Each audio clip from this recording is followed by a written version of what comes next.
friends, my name is Maylin and welcome back to my channel.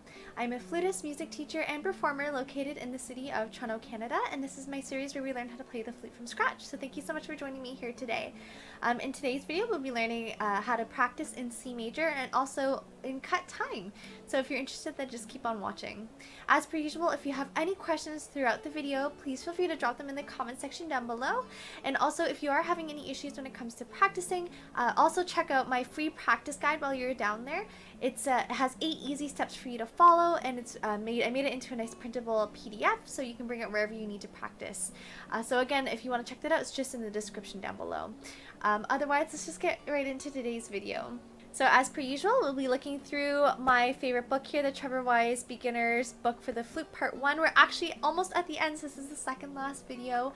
And so that means we're on page 51 today. I can't believe that we've gotten this far.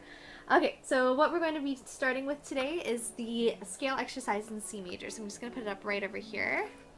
Oh, I forgot to mention that, yes, I cut my hair. I decided to cut it really nice and short, so I hope that you enjoy it as much as I've been enjoying it. It's so nice and fresh and bouncy, especially for the last hot summer days that we have here in Toronto. Anyway, okay, so C major. Scale exercise. So we'll do the clap and count just as a refresher, but it should be pretty familiar since it's pretty much exactly the same rhythm as the past few scale exercises. And of course, just as a reminder, if you want to take a look, we are in cut time, so that means 2 half notes. So that really means that you want to make sure that you focus on the big beats being 1 and 3. Just gonna again count it in 4 just because it's easier that way, but when we play it, we're gonna focus again on beats 1 and beats 3.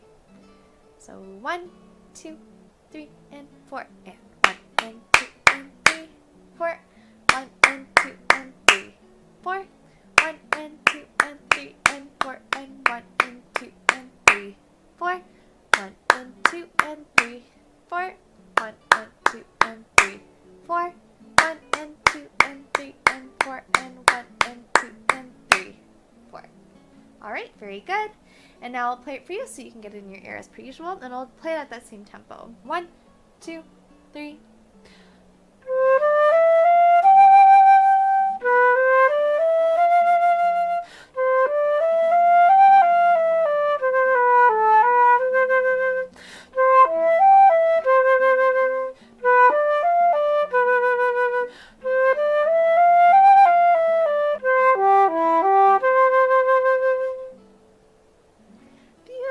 So that should be really nice and easy as per usual. If you want to make this into a tone exercise, you can definitely do that just by going down into the settings here, playback settings, that little gear, and then you can put it down to a slower speed and seeing how that works for you. Of course, you can also use a metronome as well and set it down to a low point, so maybe 40 or 50 BPM, and then try it with that and see how that goes. It should be really, really beautiful for you to work on that higher register especially.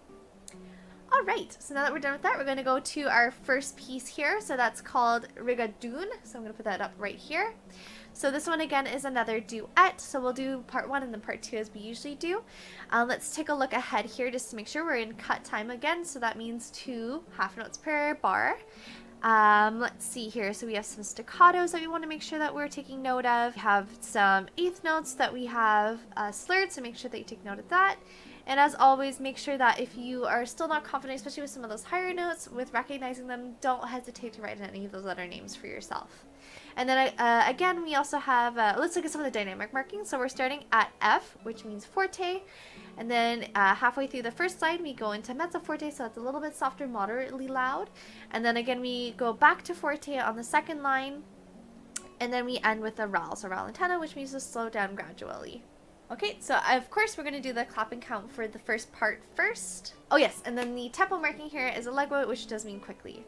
So we're going to start off at a slower tempo, and then of course if you want to quicken it up, you can always again go back to the playback setting and do it a little bit faster, maybe at 1 time speed faster or even 1.5, and that's going to help you get to the final tempo. So we're still going to count it in 4. 1, 2, 3, 4. 1, 2, 3, 4. 1, 2, 3, 4, 1, 2, 3, 4, 1, 2, 3, 4, 1, 2, 3, 4, 1, 2, 3, 4, 1, 2, 3, 4, 1, 2, 3, 4, 1 and 2, 3 and 4, 1, 2, 2, 3, 4. 1, 2, 3, 4. 1 and 2, 3 and 4. 1, 2, 3, 4. 1, 2, 3, 4. 1, 2, 3, 4. All right, very good. And now I'll play it for you, so of course you can get it in your ear. So 1, 2, 3.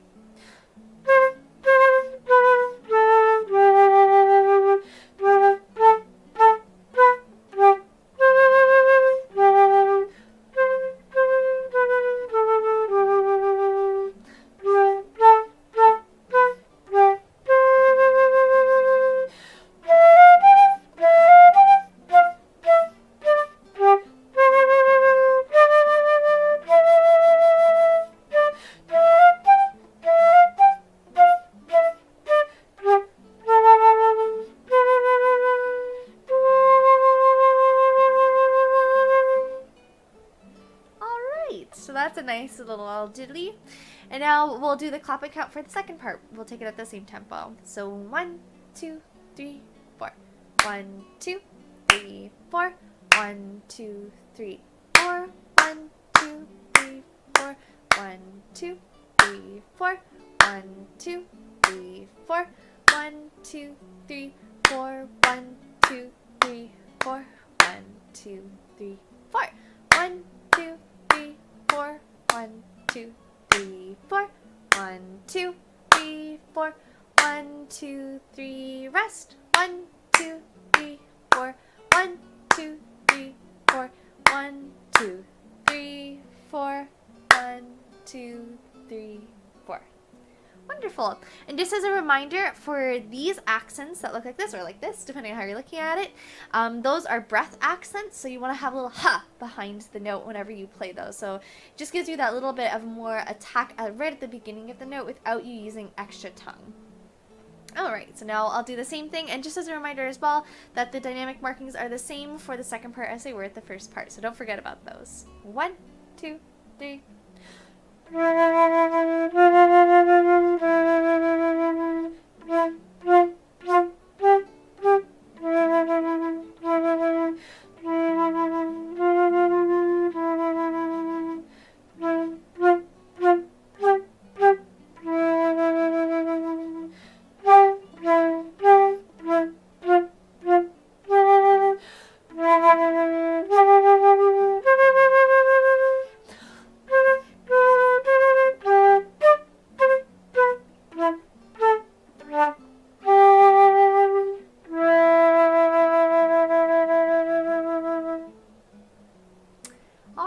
Very good. So I hope that you try playing both the parts by yourself and then also with me back in this video.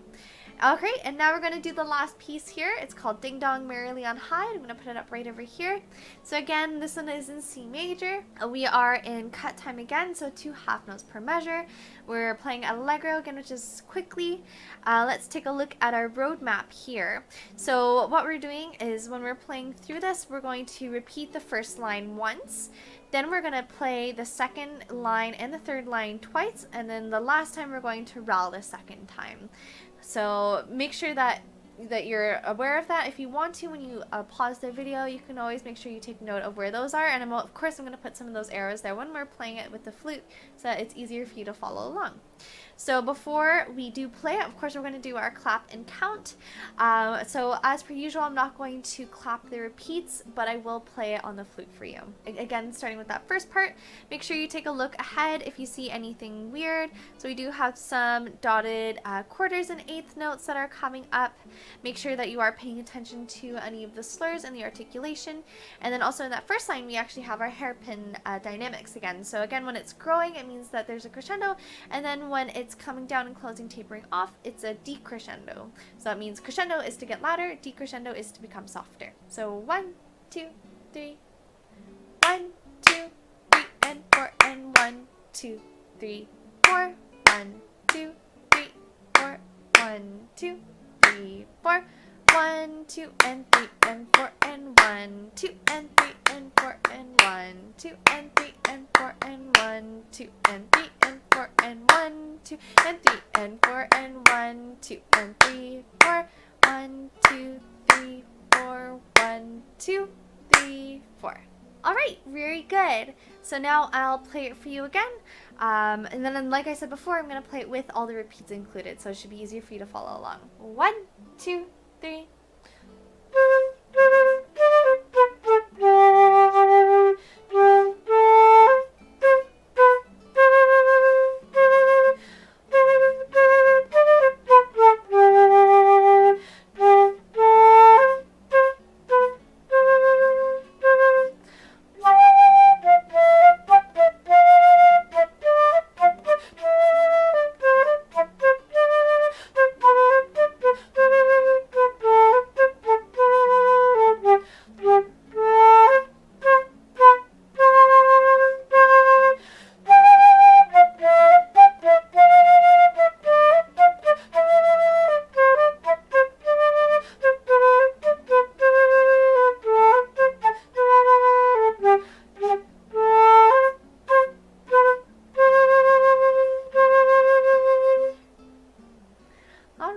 So that's awesome. All right, and then of course we're going to do the clap and count for the second time as well. And again, we're not going to be clapping the repeats, but I will be playing them for you. So 1, 2, 3, 4.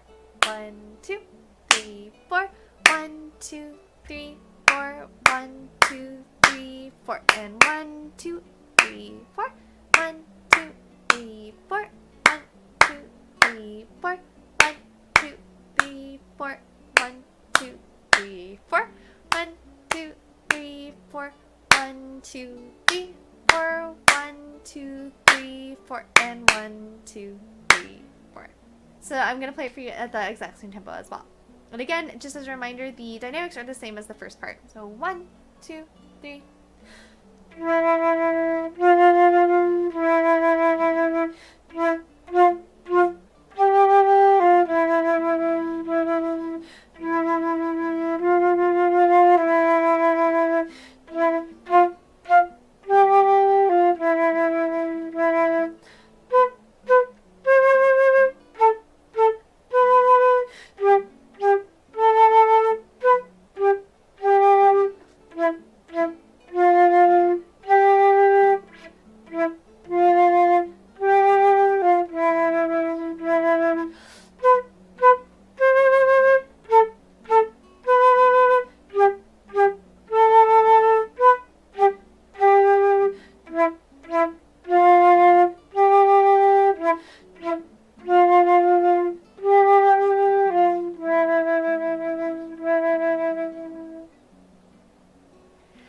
Alright, very good. So that should be a lot for you to practice. Again, if you don't get it all in one week, that's totally okay. Again, practice a little bit just every single day and slowly build up your tolerance, and then you'll find that in no time you'll be able to play exactly where you want to be. So as always, thank you so much for watching. As per usual, if you have any questions, feel free to drop them in the comment section down below. And of course, again, if you are having a little bit of trouble with your practice sessions and you just need a little bit of guidance, feel free to check out my free practice guide, also located in the description down below. Also, if you like this video, please be sure to press like. If you want to see more videos just like this, press subscribe for the last one.